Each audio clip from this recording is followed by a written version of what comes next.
Jason dhe Nancy kishin qenë miq që nga shkolla fillore.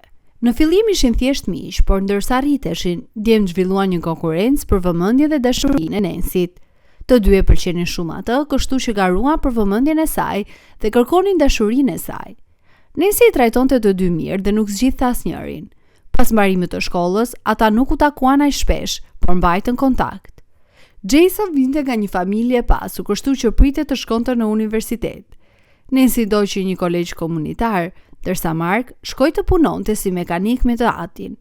Ai donte makinat, që kur ishte i vogël dhe shpesh punonte me të atin në garazh, kështu që tashmë ishte një mekanik mjaft i mirë kur u diplomua.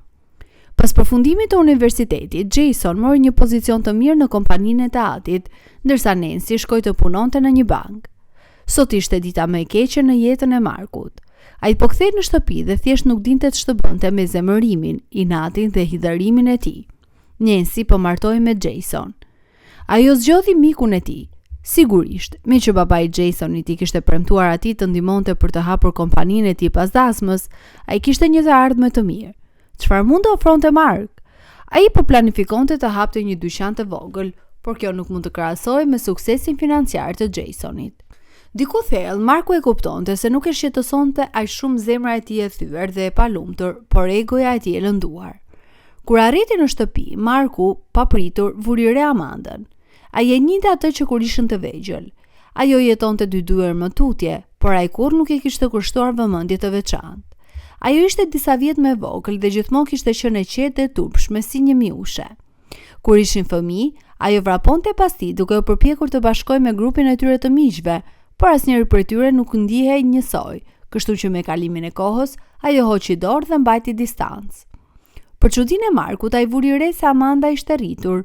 Tani ajo ishte një grua e re, e bukur, në formë, me flokë të gjata kafë dhe sy jeshil, ku mund të humbeshe. Emocionet e Markut kishin gjetur një rrugdalje të pazakontë. Ai u afrua, i kapi dorën dhe tha: "Amanda, do të martohesh me mua?" Ajo e shikoi habitur, filloi të ndjehej sikletosur. "Po, do të martohem," u përgjigj Amanda pa pritur dhe në heshtje. Ata u martuan një javë më vonë. Mund të ketë qenë një nga ngjarjet më të çuditshme në jetën e tyre të re. Nuk dukeshin si të sapo martuar, nuk shkëlqenin, ishin të heshtur dhe rrallë buzëqeshnin. Puthja e parë ishte një formalitet që duhej kryer. Amanda ndonjëherë shikonte Markun me sytë e saj të mëdhenj të bukur për të bindur vete se nuk ishte ëndër. Prindërit e Amandës e shikonin të bien me trishtim, me sytë plot keqardhje. 6 muaj kaluan. Jeta e martuar e Markut dhe Amandës nuk ishte e lumtur. Ishin më shumë si fshi se sa çift. Amanda donte një fëmijë, por ata nuk mund të ngelneshin shtatzën. Marku shkoi te një mjek për të bërë testime dhe u tha se testet e Amandës nuk tregonin ndonjë problem. Gjyshja e Amandës i tha një ditë se ndoshta thjesht nuk ishte koha e duhur. Ata thjesht nuk ishin gati të bëheshin prindër, kështu që Zoti nuk po u jepte një fëmijë. Kur u kthye nga puna, Amanda nuk gjendej askund. Ishte tashmë mjaft vonë, kështu që ai vendosi të telefononte prindrit e saj. "Zonja Rose, a është Amanda atje? A erdhi të ankohej?" pyeti Mark me zhgënjim në zërin e tij. "Çfarë ndodhi, Mark? A u zut?" u përgjigj ajo me ankth. "Amanda kurrë nuk do ta bënte atë. Ajo kurrë nuk është ankuar për ty, dhe pse dyshoj se kishte arsye për ta bërë. Në fakt, ajo kurrë nuk na ka thënë asgjë të keqe për ty. A nuk e kupton ende? Në vërtet nuk donim që ajo të martoj me ty. Të gjithë e dinë se ti u martove me atë sepse ishe i zëmëruar me Nancy. Por Amanda ka bërë gjithçka që mundej gjatë gjithë jetës për të tërhequr vëmendjen tënde. Ajo ishte një nxënëse e mirë, një atlete gjithashtu. Djemë të mrekullueshëm e ndiqnin, të cilët e donin vërtet, por ajo kurrë nuk u dha atyre një shans. Dhe kur ti i bëre atë propozim të pafat, ajo nuk donte të dëgjonte askënd tjetër. Vendosi të kushtonte jetën ty. Tha se do ta bënte gjithçka që të bënte të dashuroje. Ajo të ka dashur që kur ishte e re dhe kjo dashuri është bërë vetëm më e fortë çdo ditë. Ajo ndaloi së foluri. Mark mbeti i tronditur. Nuk e priste të dëgjonte këtë. Ishte i sigurt se Amanda kishte pranuar të martojë me të vetëm sepse askush tjetër nuk i kishte propozuar. Ishte i sigurt se më së shumti ajo ndjente për të tolerancë. Këto 6 muaj i kaluan para syve.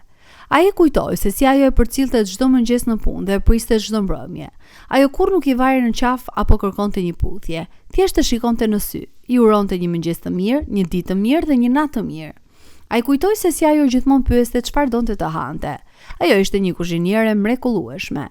Marku kurrë nuk ishte ngrënë ushqime kaq të shijshme diku tjetër, kështu që gjithmonë përpiqej të hante në shtëpi. Ai kujtoi se si ajo gjithmonë dëgjonte kur ai tregonte diçka, si e mbështeste gjithmonë dhe si jepte këshilla praktike kur ai kërkonte. Kujtoi gjithashtu se si e kishte trajtuar pa drejtësisht ndonjëherë, e quante të ngatët kur ajo lëndohej në vend që ta ndihmonte. Thoshte se kishte gishta gjalp nëse i binte diçka. Pastaj kujtoi grindjen e atij mëngjesi. Amanda shkruante poezi që ishin mjaft të mira. Ajo i lexoi një poezi atë mëngjes, por ai mori një telefonat nga puna për një problem dhe ishte në një humor të tmerrshëm. Në vend që ta dëgjonte dhe ta lavdëronte, ai tha gjëra të tmerrshme dhe doli duke përplasur derën. Pas këtyre kujtimeve, Marko ndihej i tmerrshëm. Ishte një budalla. Si mund të mos e shinte, të mos e vinte re, të mos e kuptonte se Amanda ishte gjëja më e mirë që i kishte ndodhur. Ku mund të jetë, ku duhet të kërkoj? Pyeti Mark i shqetësuar. Ajo mërzit një herë kur ishim në shkollë, por iku dhe ne kërkuam gjysmën e natës. E gjitëm në një cep të parkut. Ka një stol, mendoj se më tha se ishte vendi sa i preferuar. I pëlqente të shkonte atje kur ndihej keq. Marku kurrë nuk kishte ndjerë diçka të tillë. Mbylloi telefonin shpejt, hipi në makinë dhe shkoi të kërkonte Amandën. U përpoq të kujtonte për çfarë fliste poezia që ajo kishte lexuar të mëngjes. Gjithçka filloi të bëhej qartë. Fliste për dashurinë dhe flokët e borës. Kur arriti në park, Mark pa makinë policie. Filloi të ndihej shumë i shqetësuar. Vrapoi sa më shpejt që mundi, pa disa policë në atë cep të largët. Mark tani po fluturonte. Ishte i friksuar, i tmerruar se diçka e tmerrshme kishte ndodhur. Mblodhi forcat, ju afrua një polici dhe pyeti çfarë kishte ndodhur. Ata thanë se një vajzë ishte sulmuar, lënduar dhe dërguar në spital. Fal Zotit, dikush që po shëtiste qenin kaloi aty pranë, ndihmoi në ndalimin e sulmuesit dhe thiri policinë dhe ambulancën. Mark nuk e mbante mend si arriti në spital. Infermierja i tha se Amanda ishte në operacion dhe duhet të priste mjekun. Mark nuk mund të rinte ulur, e dinte se nuk mund të falte veten nëse diçka i kishte ndodhur. Mjeku doli dhe tha se Amanda ishte goditur me thikë, por fatmirësisht nuk ishte shumë thellë. Ajo kishte dalë nga operacioni dhe gjithçka do të shkonte mirë. Marku ul pranë krevatit të saj dhe i mbajti dorën. Kur ajo u zgjua dhe pa fytyrën e tij, mendoi se po ndërronte. Ai kurrë nuk ishte qenë kaq i vëmendshëm, i buta apo i kujdesshëm më parë. Amanda e dashur më fal, gabova, o Zot, gabova. Do të bëj gjithçka për të bërë të lumtur, i tha ai pa lëshuar dorën dhe pa hequr syt nga ajo. Amanda bëri shaka se nëse duhet të bënte operacionin që ai të sillej kështu, ajo ishte gati të kthehej në thikë. Çfarë po thua? Nuk do të lë kurrë vetëm përsëri. Do të jem gjithmonë me ty, tha ai. 7 muaj kaluan. Amanda si duhej shumë kohë për të zgjedhur një fustan që i përshtatej. Ajo ishte shtatzën dhe do të lindte të pinjek së shpejti. Barku i saj po rritej me orë dhe rrobat që i përshtateshin dje tani ishin të vogla. Marko priste me durim, i ulur në krevat, duke shikuar me dashuri trupin e gruas së tij të dashur. Ata po shkonin për të blerë sepse kishin ende shumë për të marrë dhe nuk u kishte mbetur shumë kohë. Amanda kishte një gjerdan me një flok borë të artë. Ajo bëri gjithçka që ai ta donte dhe dashuria e saj mjaftoi për të marrë të njëjtën gjë në këmbim.